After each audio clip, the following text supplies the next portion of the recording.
The Elf Transmissions, a story of creation from a different perspective. Elf, Emerald Liberation Front, Emerald Life Force, Emerald Light Frequency. Elves everywhere. The only way out is in.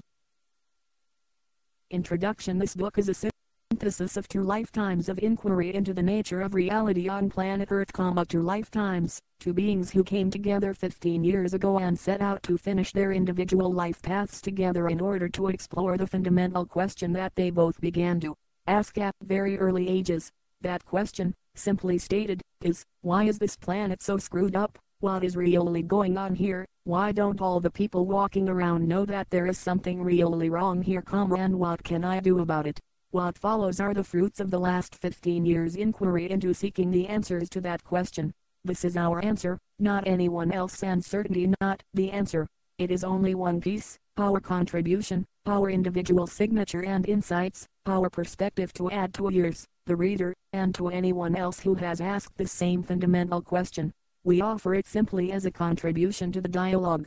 Nothing more, nothing less. Somewhere along the line the pieces started crystallizing into a coherent picture. We also noticed that many other people, in their explorations, are coming forward now with their own crystallization, and that collectively, the totality of our collective consciousness is aggregating the bigger picture. We are waking up from a long and very deep slumber, and what we are beginning to see and understand is nothing short of astounding. The essence of the wake-up process is about realizing we live in a false reality, just as the characters in the movie The Matrix understood exactly the same thing. But many think that the movie was only a metaphor, not realizing that in fact we literally live in a false hologram, and that this hologram is very much controlled by outside forces for their own purposes and their own agenda. That agenda is to create a prison planet in which the population slumbers forward in an endless repetition of superficial and meaningless exercises accepted as real life, while their true life force and energies are systematically entrained and into a harvesting process that saps all but the basic levels of awareness and creativity away from themselves. And of course, as in the movie, the energy thus taken goes first and foremost into maintaining the prison itself. But very few, if any, attempts in describing and understanding this fact have been able to define and delineate exactly how this is done. This book is a contribution to that understanding, one that, although not absolute or definitive, is certainly a significant contribution and voice towards achieving that comprehensive understanding. It is the hope and intent of the authors of this book that it should stimulate more voices to add to and expand upon the themes and specifics contained herein.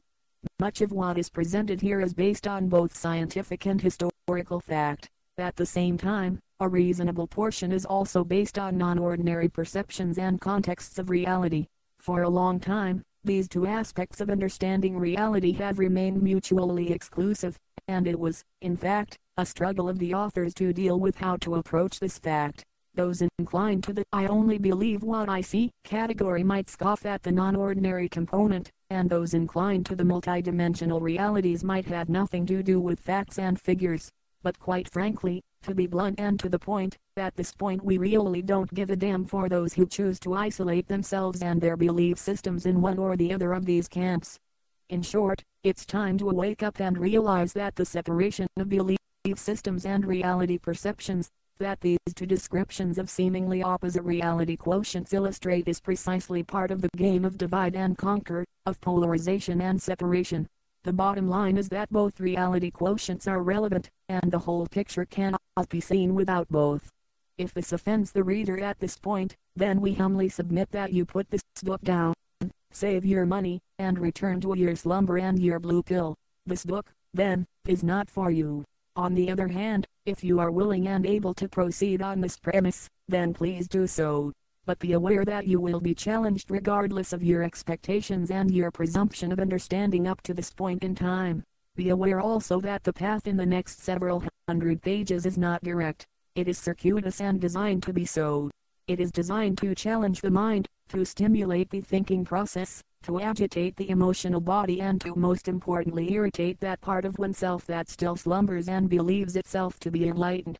Very few of us are so, including the authors. But we have at least been afforded guidance to walk through some interesting territory and to be privy to understandings and perceptions that few have had. It is our path to blaze this particular trail to assist others to follow and all of us to continue the upward movement of liberation, for ultimately, that is the purpose herein, the doorway to freedom and the pathway to liberation. In earlier versions of this work, certain responses were received. One, for example, complained of the intricacy and complexity of the writing style and the languaging. To such comments we simply respond, wake up, and get over it. If you have been lulled into mediocrity in your use of language, then get some brain food and start exercising your capacities. Stretch the envelope, get a dictionary. Others have complained about the complexity of the historical content, and the aspects pertaining to illegal structures and that of the monetary components. And again, we say quit your complaining, time to start releasing the mind control constraints of the public fool system and figure out that you live on the planet of the great lie. Everything you have been told is a lie. Religions, politics, history, the daily news. It is full of lies, so much so that very few have any clue to what extent this is so.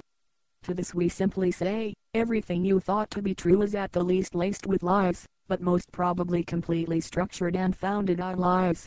Everything. And therein resides the bonds that enslave you, because indeed you are a bonded slave intended to be in bondage from the moment you are born until well after you die, and then to be recycled and bonded once again. Start by looking up the word bond in the new dictionary you should be buying along with this book. What does it say? How do you think it applies to you, to your children and to your friends? And then think again, because it goes much deeper than that.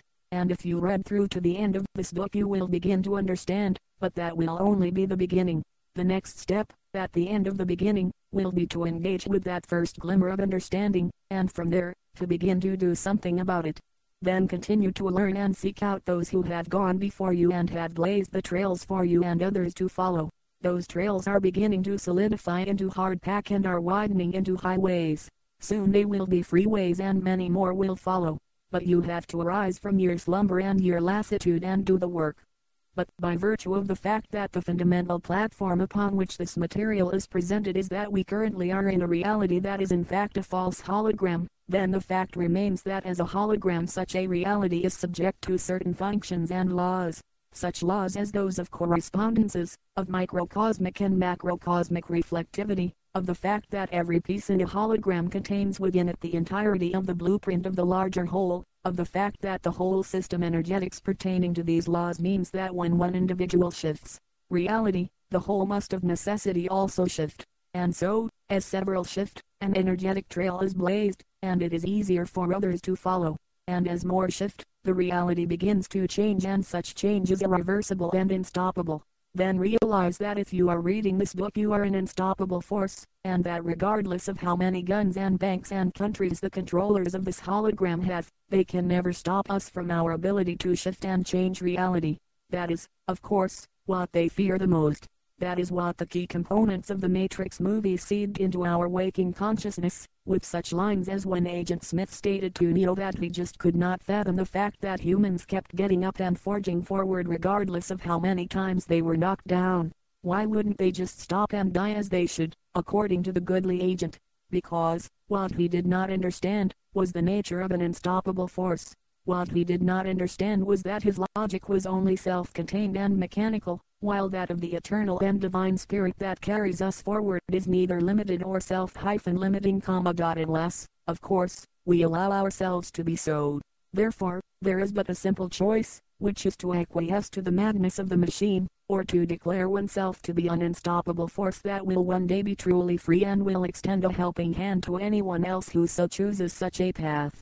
In the end, we, the authors of this book and the blazers of this trail, are just simple children who love freedom and love life, who have endured much to bring this material through, by literally burning it through the depths of our souls and the matrices of our genetic material in our incarnate forms. We have lived this material and know it to be true. There may indeed be many mistakes and nuances and stated facts, and we welcome input to assist in clarifying and expanding the content herein. But we know above all else that the essence whereof we speak is of merit and substantive in truth. As true elves from another realm, temporarily in human form, we humbly suggest you accept these premises as you begin the journey through these pages. Long ago, soon after we met, one of us affectionately called the other Pookie. Much later, as this material was emerging in written form, we discovered a website that had an extensive amount of information about elven races and languages. One of these races was known as the Pooks. Then we pondered on the fact that having spent several years in the Hawaiian Islands, there is a word in that unique island realm, of the native language, which is puka, meaning a hole, but meaning more than that, such as the use of the word pukalani, which means a hole or passageway to heaven. Like a doorway, a puka is an opening into other realms. Thus, we came to understand that the Pooks were those of the elfish clans who used their presence, their consciousness and their energies to be as doorways and passageways into other realms. In that sense, this book is like a doorway, as has been our journey through consciousness to birth the understandings contained herein, so please approach us as such. The Hawaiian Islands will be discussed in these chapters, and the Hawaiian people themselves. They, too, are like pukas, as doorways to other realms, and they have long endured and suffered, struggled to maintain their connection to their higher purposes and spirits under the onslaught of those who would destroy such as they. It was on those islands that much of the beginning understandings contained herein emerged, and the memories of our own roles as part of that race whose purpose it is to open such doorways as these. In one particular experience, during an interdimensional journey, we found ourselves looking upwards through a puka, a doorway to our higher selves, and then we found ourselves turning around and looking back down, peering all the way into inner earth realms where such as elves and dwarfs and trolls resided. There to engage our attention, to bring us to understand the nature of the interconnectedness of these layers of realms and realities. We understood all of these layers to be ourselves, and it is our hope that these pages will assist in activating your own journey as such and memories of whence and wherefore and onwards to a returning home from whence we have come. For it is all about going home, this journey called life, returning back to ourselves and regaining that which has seemingly been lost but has never really gone anywhere during our long journeys into darkness and separation and fear. For that which is broken can never be fixed, and that which is real can never be broken, so it is only incumbent upon us to focus on what is real, and the rest will simply fade away. We are in truth biocrystalline virtual reality projecting units, and in truth we have tarried too long in an unreal reality and allowed our attention to be turned towards the creation of a false hologram based on lack and limitation, and on fear and survival. The time has surely come for that to end, and ending it surely is. So choose what you wish to create and become the center of your own universe of creation. As such, we then become the nuclei of a new reality around which others will accrue and further solidify and accrete a new beginning. Energy can neither be created nor destroyed, so therefore, all the energy used to create the false hologram and that is contained therein is waiting for us to access and transfer over to the new reality we wish to create. All that is necessary is the understanding of the nature of the template and the blueprint upon which it has been sustained, and then to understand the function of the transfer mechanism and the ability we all contain to be and create and hold the receptacle into which that transfer will flow. At a certain point, the old forms will fold in upon themselves and will cease to be. Some, this will be a form of death and cataclysm, for others a gentle shift and transitional change. For those with a death grip upon what they believe to be real, and upon what they think they own and control, it will be equal in force to the level and degree of their own denial and their own separation. In the quantum whole of it, all that energy stored in the false reality will become like a catapult force that will accelerate us all into the changes and the reality shifts foretold from long ago and becoming more and more apparent as every day dawns before us. One day, the true first new day will dawn, and the last vestige of our long journey into night shall fade with the first brilliant rays of a rising sun, never before seen but surely always there. Sincerely, Pookie and Elfie. Author's note: previous versions of parts 1 through 5 of the Elf Transmission series were placed in various sites on the web during 2003 and 2004. This current version, in the form of part 1, chapters 1 through 7, is the official and most appropriate version. For those hosting earlier versions, please discard and place this version, dated December 21, 2005, on your sites. This first part and first 7 chapters will be all that we send out into the web to be freely hosted and distributed. After this, we will soon be creating a website under the domain name of www.emeraldliberationfront.com. Please check back to the site as you wish to find further instructions as to how you can access the continuing writings in the series, and to be informed when the first book is ready for publication and purchase, as well as other follow-up information and components that will be structured into the website as our work evolves and expands. Part 1: that which is broken can never